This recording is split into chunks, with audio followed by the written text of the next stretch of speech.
Hello, everyone. Thank you, Andrew. You're always so energetic, and I love this stage so much. So can you hear me well?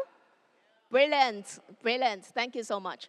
So this is a very enlightening panel. Can Burgra sit a little bit further Sure. into your front? Yep, so that I can see all of your faces. So great. So Andrew gave me this stage with every one of you introduced already, but still not enough because we have to hear directly from your good self. So we'll start with Burgra. One line, tell me about yourself, what you're good at, and what you're doing with your company, and what you're going to do maybe. Sure, sure. Hi, my name is Bura. I am looking after digital assets and currencies at HSBC. What I am good at? I am good at digital assets. And what was the last one? What you're going to do. What I'm going to do? I will share how we part. see the digital assets, and we will discuss. Yeah. Great, thank you. Devere. Hi, everybody. My name is Devere Brian. I am the Group General Manager at First Digital. We're the issuer of FDUSD, one of the largest stablecoins globally. What am I good at? I'm good at partnerships. I'm good at people management. I'm okay at talking. Wow. And what am I going to do? I'm going to hopefully pass on some insights and entertain the people that are here. Brilliant, brilliant. Zaf? Hi everyone, Saf Chow here. I am the advisor for Second Swap, and I'm going to share how we enhance the game of locked liquidity. We're going to talk about how the locked token can be traded.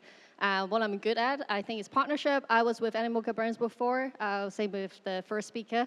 And I was leading the strategic investment and partnership at Animoca Brands, but now I'm more expanding to the DeFi space. So happy to share my insights with you all today.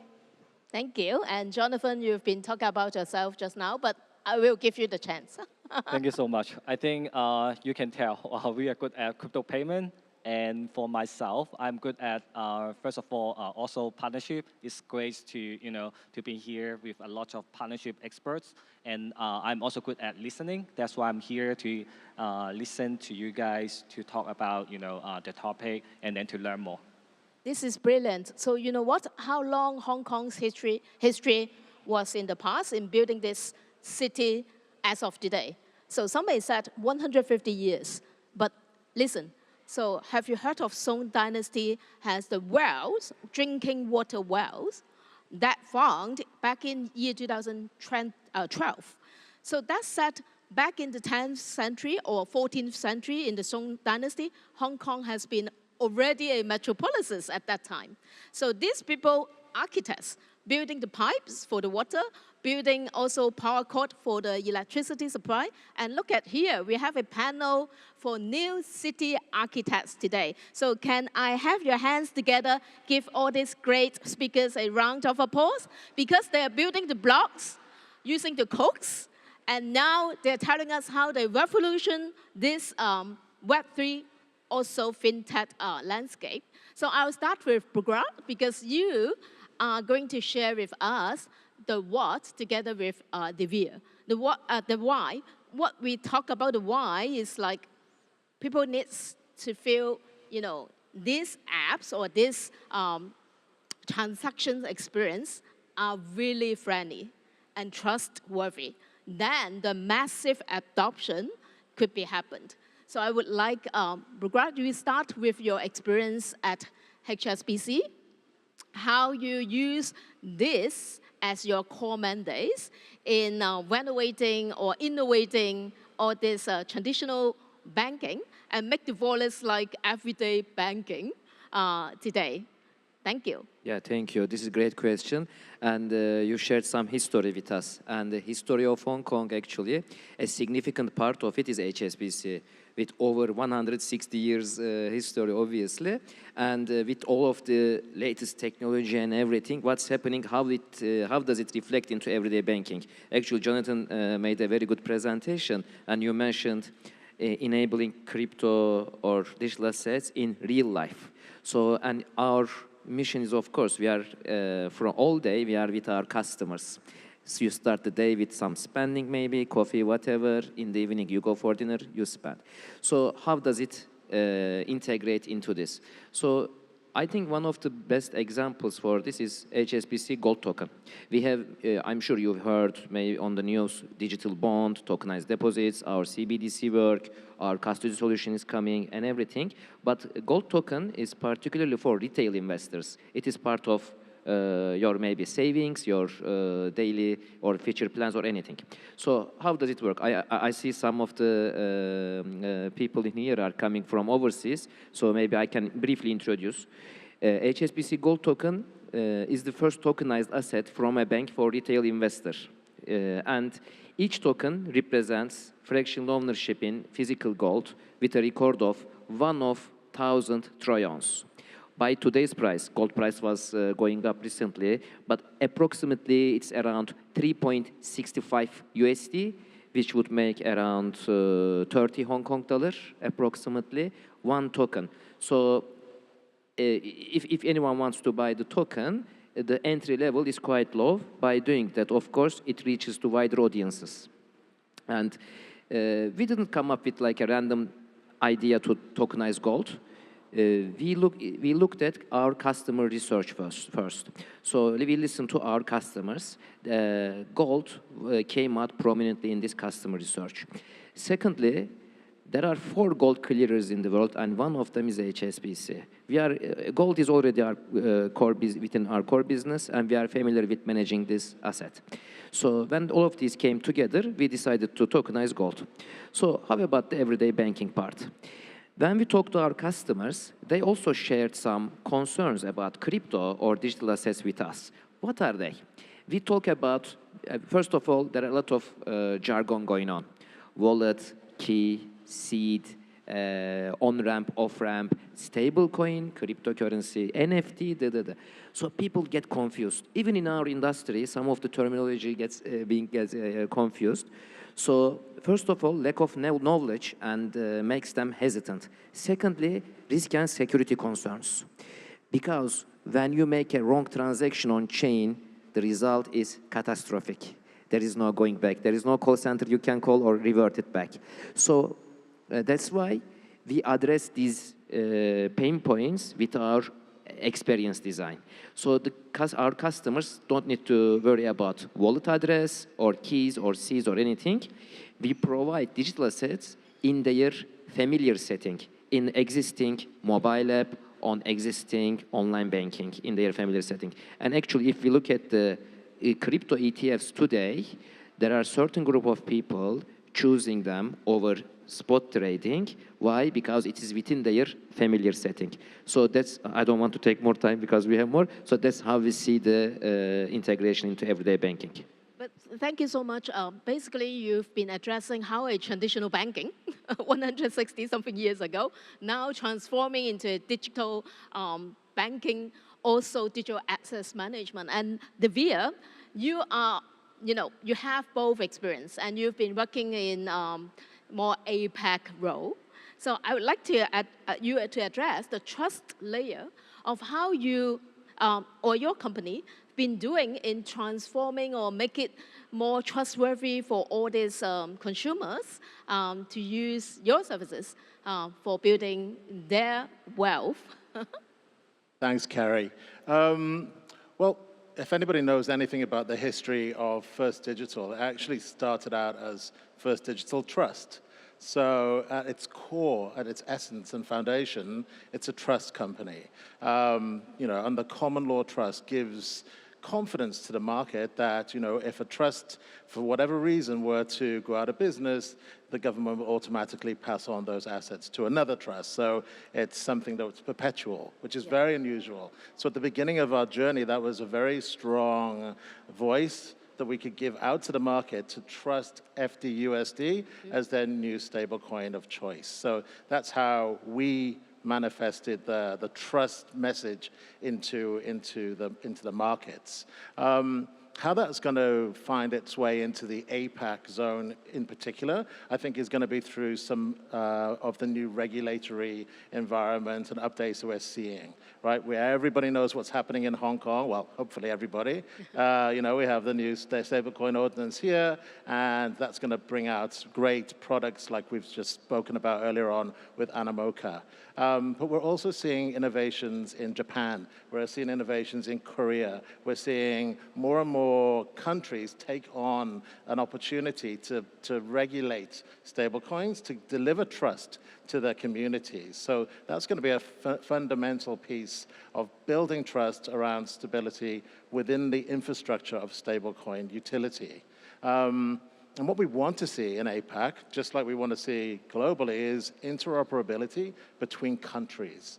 There are 48 countries in APAC. There are 48 currencies in APAC. Yeah. You know, and there's only one that's pegged to the USD. 5 regions. Right, and well. that's us in Hong Kong, right? So now you have potential for a USD stablecoin somewhere to be utilized across all 47 other currencies in a facility perspective. What I mean by that is, you know, there are a growing number of, you used people, consumers earlier on, so I'll use that as an example. There are a growing number of people that want to get paid and have payroll delivered, right, in a more stable currency than the one that they live in. So if you're living in Laos, for example, the currency is very, you know, difficult to deal with from a cash perspective. Maybe you would be preferred to be paid in USD, then a stablecoin can deliver that. If there is a regulated environment in that country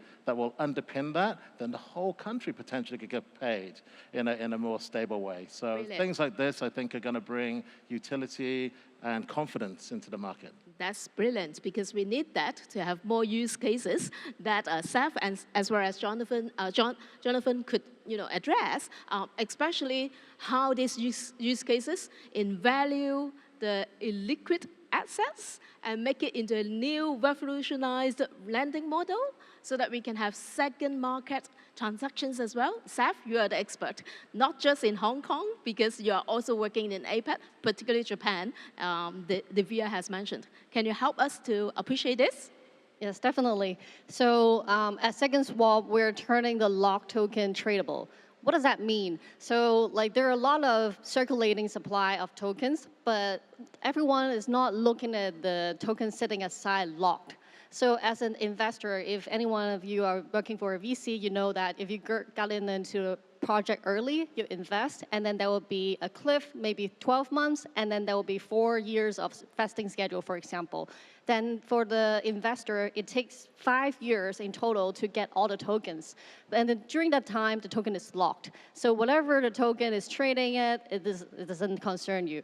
And as an investor, you cannot book the earning, right? So Second Swap, we created the win-win-win situation. How does that work? So for the seller, for example, if I own the locked token, I can I can use the token in the secondary market created by Second Swap to trade.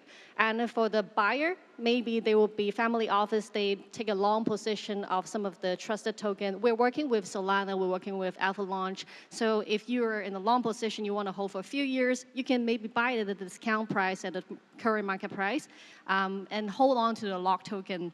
So in that way, the seller can sell, the buyer can buy at a discount, but the lock period doesn't change. So the token buyer will still need to have a few years before the token is unlocked. But if your family office taking a long position, that doesn't concern you. Also, other kinds of buyer includes retail investor who doesn't really have access to the early investment of the project. So for example, if the token launched at $1, now it's $100. For the initial investor, you actually earn 100 times already. And maybe by the time that it unlocks, the price would drop, and everyone would looking to sell at the price when the token actually unlocks, right? So the selling pressure is tremendous. So in this way, we actually mitigate the risk when the token actually unlocks, because token buyer comes in within the 5 years time frame, they got in a higher price, not $1. Maybe they got in at $50. So the incentive to sell when the token actually unlocks is much lower than the initial investor. So in this way, we're creating a win-win-win situation. And talking about the token issuer, the project owner, for example, Solana, Avalanche, or any projects working on them, they can earn the transaction fee as well. So instead of the locked token sitting idle for a few years, they can actually earn the transaction fee by working with SecondSwap.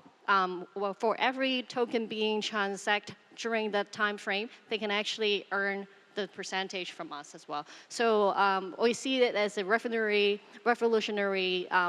like step up for the locked illiquid assets. So in this way, we can see a lot of fun financial model will come up in the coming years. So you can use the lock token for refinancing, and the project owner, if they want to like do some of the OTC of the treasury, they can do it in this way without putting more supply into the current circulating supply. So this is how we're envisioning the future of the blockchain space happening. And there are a lot of interests when we talk to VC, of course, they want to maybe not selling 100% of their position, but maybe just selling a part of it so that they can book the earning. So this is how we're enhancing this game right now. Great, great. So more liquidity, more values could be unlocked, and then more active, we can see the investment and transaction activities. That's great. So Jonathan, comes to you now. So could you, because you are responsible for the partnership, I understand you have 7 co-founders, and you are innovating those partnerships. We have a lot of partners here, potential. So could you tell me what's the Web3 finance ecosystem to you could be look like as successful with all this, important partnership? What would you think would be important traditional finance and digital finance or pay-fi partnership? How do you plan this or strategize this? Yeah, I think that's a very good question. And I think we are very lucky that we are partnering with a lot of traditional business, like the banks, like the payment service providers. So I think for a good ecosystem, it got to be very easy to adopt. So when it comes to adoption, everything got to be very simple, easy. Otherwise, the user's learning curve will be very long. And so we do the front end part. We keep everything very intrusive in this ecosystem. That we have the front end very for users just a few steps, to create their accounts, and then we have a lot of very educational content for users to know what is finance, because we serve a lot of users. They are from emerging countries. So emerging meaning that they are doing transaction based on the mobile minutes. So they buying something like 5 minutes for the bread and 5 minutes for the car, something like that. So we need to educate them what is currency, and then we need to educate them what is transactions. It's more than just a minute. And then when it comes to transaction, it's more than just transaction to numbers. It's more about people. It's more about the ecosystem, how you can fit in every party here in the ecosystem doing the right thing. So we do the front end part, and we keep everything very intrusive in the front end. But at the back end, we work with partners like the banks, the PSP. They have very high compliance standard in place to keep this ecosystem. It's going to run not just one day. It can be kept up and running for years, right? So I think for ecosystem, you got to strike a balance that you need to consider what value you provide to your users, and then everyone, what is your place to keep this ecosystem running? Brilliant. So your sharing make me re-emergent. So when we go, in Hong Kong, we can, we are starting, we are very active, and then, but if there are 100 countries, their ecosystem or the stages are very different, there must be some challenges for each of you, right? When you're doing your own business development or tech innovation or promoting your services, what are the top, maybe one challenge you would like to crack with all of us if this could be massively building our fintech ecosystem to be a more healthy and bigger one, what would that be? So I'll go back to Burger, and then everyone, if you have something to share, you can chime in. Thank you. Yeah, thank you. Yeah, the biggest challenge here is not the technology. It's the tip of the iceberg, for sure. From our perspective, the biggest challenge is legal and regulatory compliance perspective. Why I say that? Because when you are building a first-in-class product, there is no benchmark or example that you can take as a base in the world, like you are doing the first time, and you need to invent things on the go, and this may take time, and there are certain legal and regulatory compliance considerations. Why? Because when one of the jurisdiction definition on an asset token would be different than another one. And if you are going to do a global business, you need to fit into all of these definitions or different regulatory compliance requirements. So that's why this is the challenge today. But there are good developments, obviously. Hong Kong is one of the advanced markets in the world in digital assets, and we are supporting all the regulatory developments and participating in the regulated consultations and all. But there are good developments in the world happening in this space. Okay, great. So Divya, stick to the next, the challenges and the next. So what would that be? The challenges, I agree with Birger. I think that the regulatory differences between countries creates these kind of roadblocks that are difficult to get across. But they're getting easier, and like I said earlier on, I think by large countries like the US coming out with Genius Act, there will be hopefully this domino effect where more and more countries adopt that, and those challenges are reduced. For stablecoin adoption generally, I think there's still a challenge around education. And understanding, why a stablecoin effectively is potentially as safe or safer, actually I believe safer than cash.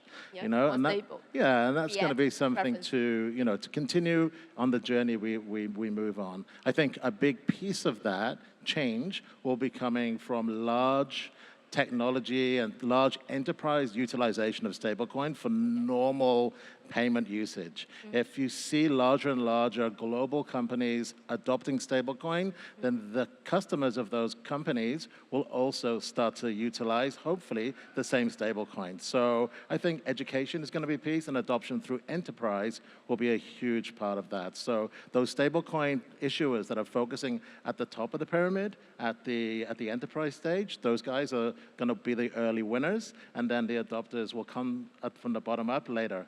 Great, great. So with half our panelists shared, I see the immersive or actually convergence here of traditional finance as well as digital finance. Now comes to another 50%.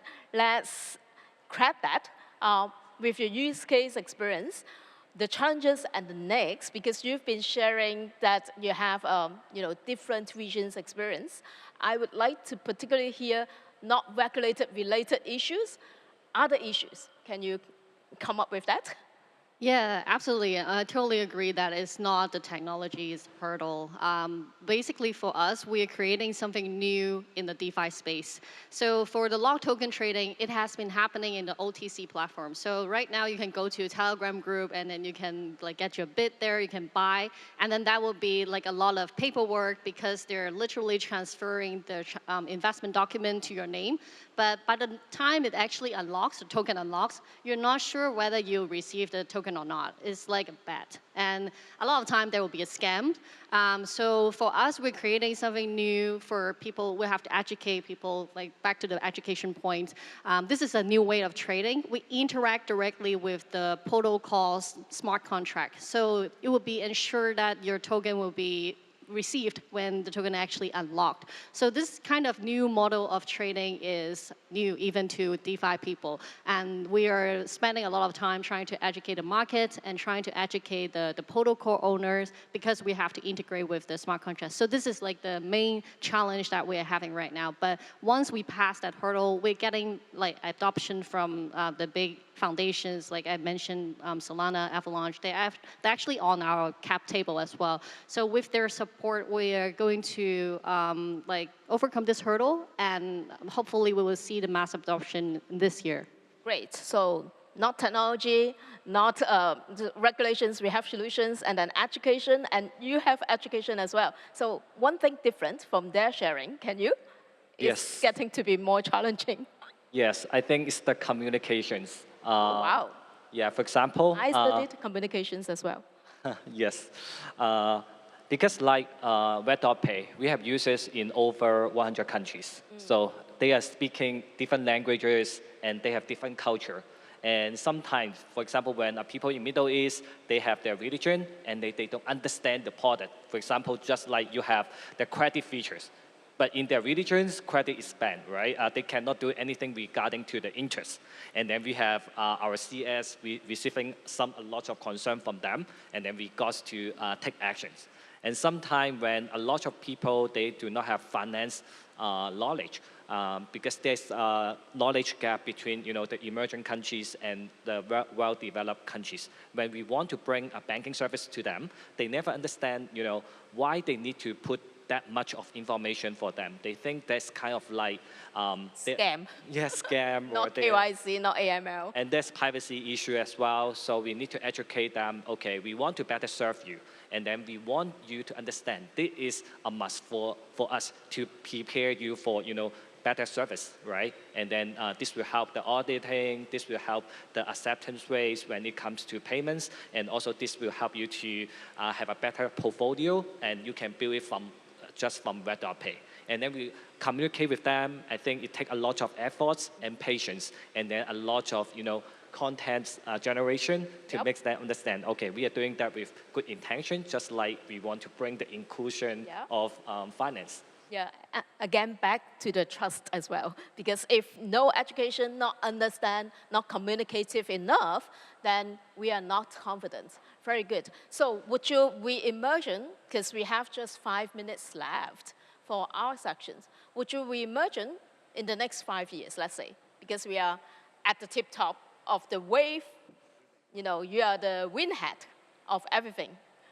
So in the next 5 years, when you are doing this business, Web3, Fintech, you are the city architect, what would you like to see in the next 5 years landscape, or one thing which is very important to get us into momentum, in a good shape, and Hong Kong is the leader by far of all these countries. One statement for, leading to our closing. Thank you. Who wants to take this first? Yes, very quick then. Okay. Okay. Some of the technologies merge, like television and internet, making smart TV. So actually, DeFi and TradFi are merging right now. It's already happening. 5 years later, even today, what we are seeing is more financial institutions are getting into space, particularly in tokenization and digital money. And it will grow further. And secondly, there are a lot of course, discussions in stablecoin and other tokenization and all. We are seeing a lot of interest in it, a lot of issuers. Number is going up, but in 5 years, we might see a plateau and then a bit drop down, because if we have too many, we will see what the customers will choose. Customers will decide. Great. I agree. I think that you gave us a beautiful history lesson at the beginning, Carrie, and the idea of the architecture of Hong Kong is something that I can envisage, because when we talk about building out a stablecoin, we're not talking about building buildings, something you can see. We want to be the plumbing, or part of the plumbing infrastructure that allows the infrastructure of things to work well. The blockchain can deliver that. In 5 years' time, I think there will be ubiquitous usage of the blockchain, and stablecoin will be the lubricant that allows businesses to communicate, but communicate financial instruments together. So I hope that's going to be what's happening, and those will be regulated and very trusted, and we won't need to think about them more than we think about digital movement of email today. Great, great. Seth? I think from a few years from now, we will have more involvement for retail investors. The example that I gave earlier is that the VC or the institutions will be able to sell their position to retail people. So retail actually got a chance to invest early stage in projects, maybe DeFi projects, maybe some other Web3 projects. But I think the key is to give the power back to the retail people so that they don't go out just to the markets and buy the market price. If they have faith in the project, they can actually hold for a long position and get it earlier at a discount price, just like VC. So I think this is the vision that I see in a few years' time. Great. So Jonathan. Yeah, I think I really agree with Sav because a lot of retailers in Hong Kong actually now involving in crypto activities, and we are very great to see a lot of traditional equity brokers. They also include crypto as a product. And then actually we see the adoption is happening in Hong Kong. And then we hope to see it's not just to in finance. It can be in payment or different aspect where crypto actually meets real life. More diversified applications. Actually, I have one more question for you guys, but you cannot answer more than one word. So, so would you say 10 years, just now 5 years. So 10 years later, would that be TradeFi, DeFi, PayFi, or just Fi? Yes or no? Just Fi. Yes. Yeah, fine. Fine. Wow. So can I have your hands again? So all these insightful sharings, and they're very, very, truthful to what they've been doing, and put 100% trust in creating the Fi for all of us. Thank you. So thank you so much. Thank you.